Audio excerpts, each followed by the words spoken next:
Bienvenidos a Beneneach Academy. Yo soy el Rabino Tubia. Hablamos varias veces sobre la Torá, la Biblia, la Torá. ¿Qué relación hay entre una cosa y la otra? La realidad es que lo que es comúnmente llamado la Biblia es una mala traducción, y mala me refiero no porque se equivocaron acá y allá, sino que mala es porque es malintencionada traducción del texto original de la Torá. ¿Qué quiere decir una mala traducción? Cuando uno traduce cualquier texto de cualquier idioma a cualquier otro idioma, forzosamente uno interpreta. Porque no son todos los idiomas iguales. Y en particular, Lashon Kodesh, la lengua santa, que es la lengua con la cual Dios crea el universo entero, como ya explicamos, es una lengua muy particular.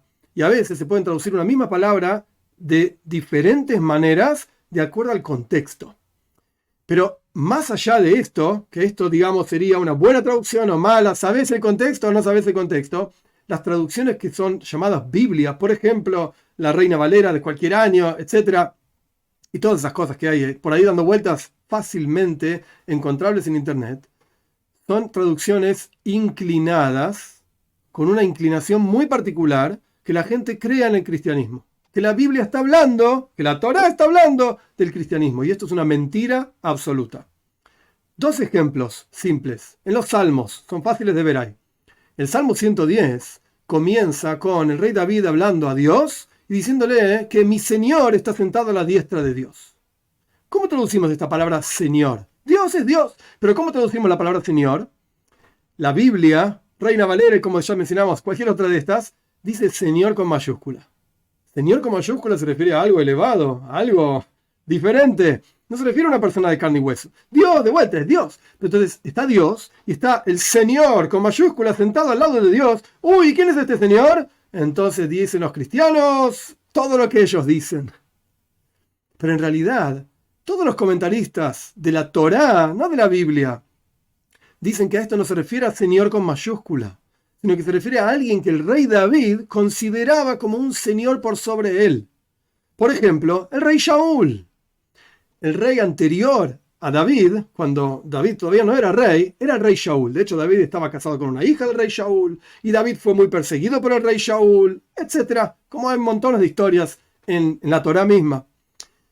Entonces el rey David está diciendo a Dios, mi Señor, que de hecho David lo llama montones de veces a Shaul, como el ungido de Dios, el elegido por Dios, el Señor, etc. Era el rey del pueblo de Israel. Mi Señor está a la diestra de Dios. Mi Señor significa el rey Shaul. Y no va con mayúscula, va con minúscula.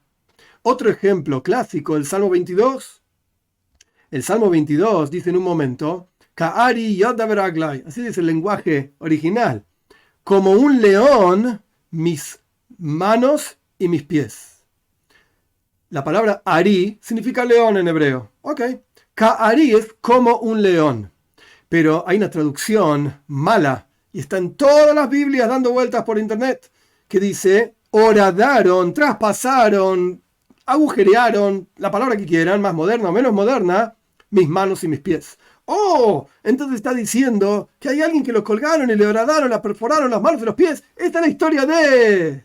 etcétera. Esto que los cristianos hablan y idolatran, etcétera, etcétera.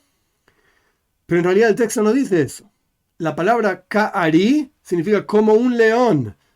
Me persiguen como un león está persiguiendo. Yo tengo que correr con mis manos y mis pies para salvarme de este león porque mis enemigos me están persiguiendo. ¿Pero qué hicieron? La palabra Ka'ari la cambiaron por la palabra Ka'aru. ¿Y qué quiere decir Ka'aru? Ka'aru es perforaron, justamente.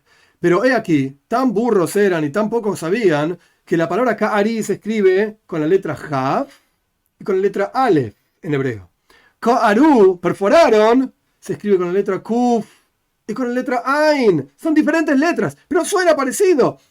Cuando uno lee el texto, no nos basemos en la Biblia. No, señor, vamos a basarnos en la Torá.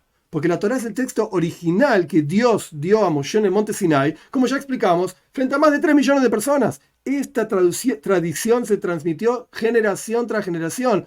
Si vamos a estudiar, pues estudiemos del original o de una traducción que es buena. ¿Qué quiere decir buena? Que no busca darle un significado y una orientación determinada al texto, sino que busca saber qué es lo que el texto realmente dice.